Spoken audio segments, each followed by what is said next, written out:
What's up, guys? This is Holland with the Wolverine.com, and we are back with another Michigan recruiting report. We're going to be talking rankings. Who doesn't love rankings? On3/Rivals updated their rankings.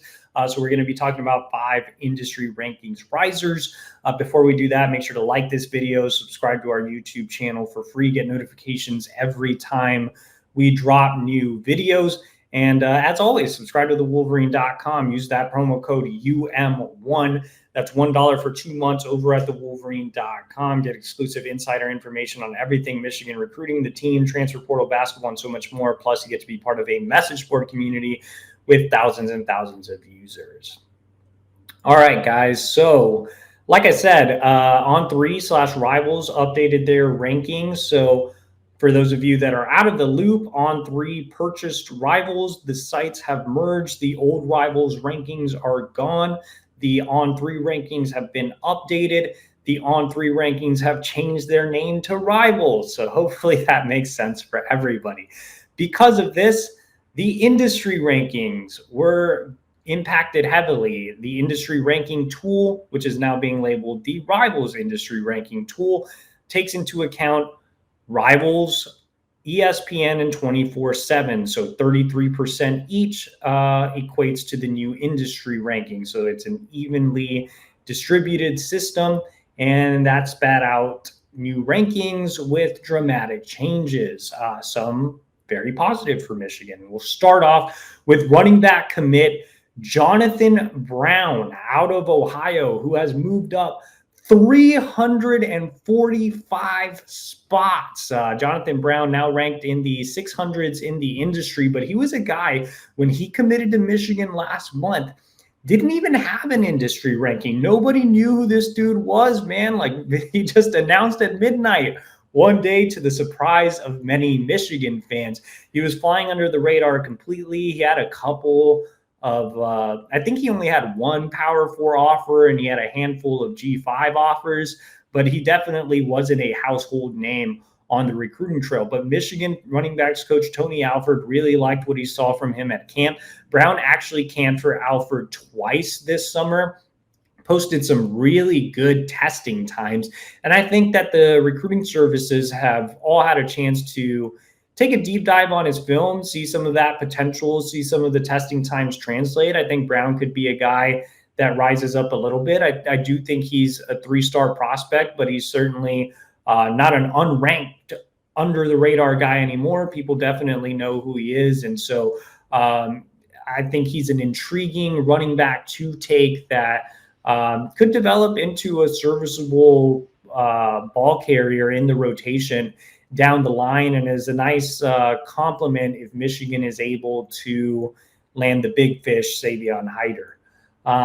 So Jonathan Brown had the biggest rise out of any Michigan commit, but there are definitely others that moved up, and we'll flip over to the defensive side of the ball and talk about Markel Dabney up 167 spots in the industry ranking.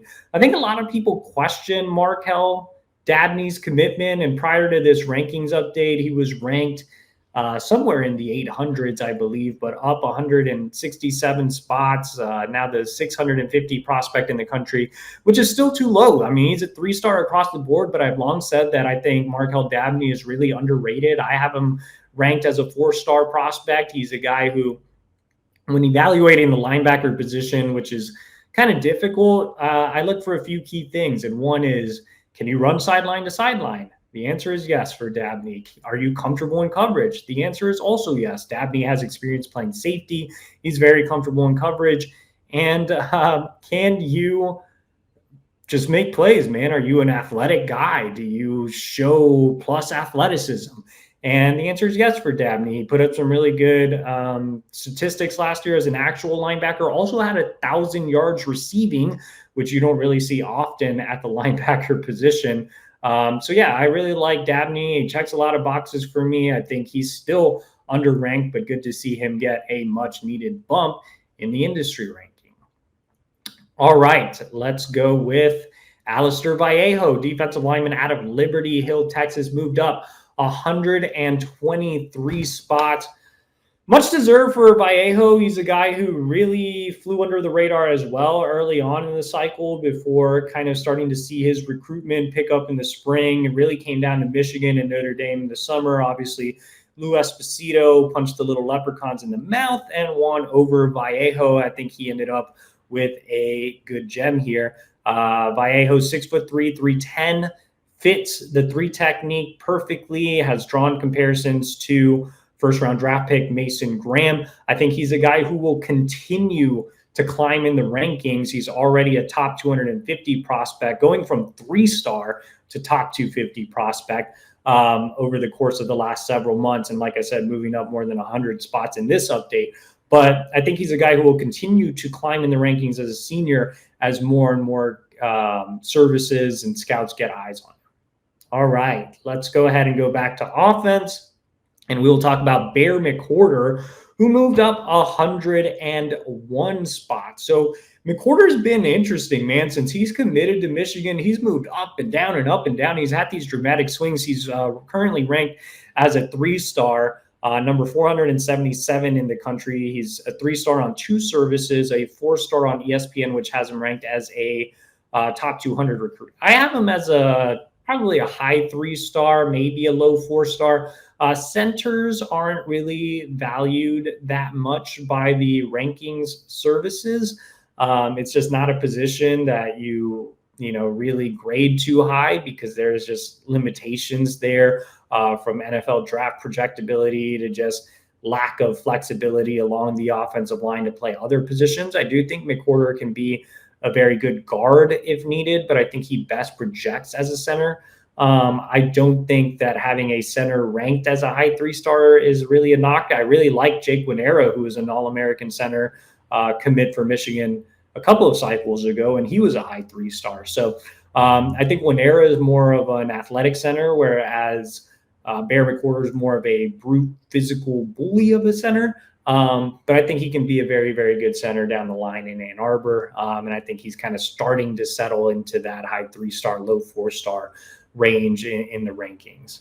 All right, and the last commit on the list is Tariq Bony, edge out of the DMV, moving up 65 spots in the new industry rankings into the top 600. So he's still a 3-star. He's actually a 3-star on 2 services and a 4-star on ESPN. But I think Boney turned a lot of heads this offseason when he earned an invitation to the Under Armour All-American game after a really strong performance at the Under Armour Baltimore camp, which I was at, and he outperformed some other pass rushers that are ranked higher than he is. I think with Boney, the thing that's keeping him a little lower in the rankings is just his height. He's a guy who at 6'1", that's not necessarily ideal for the edge position, not overly long, but Michigan sees him as a guy who can blossom into a Josiah Stewart-esque type of player. So I think Boney's starting to get a little more respect in the rankings, but hasn't made that huge leap just because there are still question marks about his athletic profile. All these guys on the list, I think, have some really good upside, whether it's Jonathan Brown or Markel Dabney or Alistair VJO or Tariq Bony,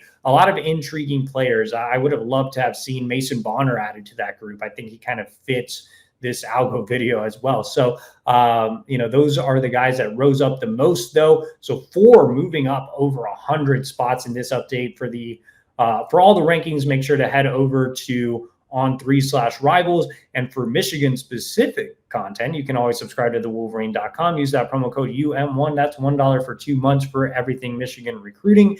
And as always, make sure to like this video, subscribe to the YouTube channel for free. We'll be back next week.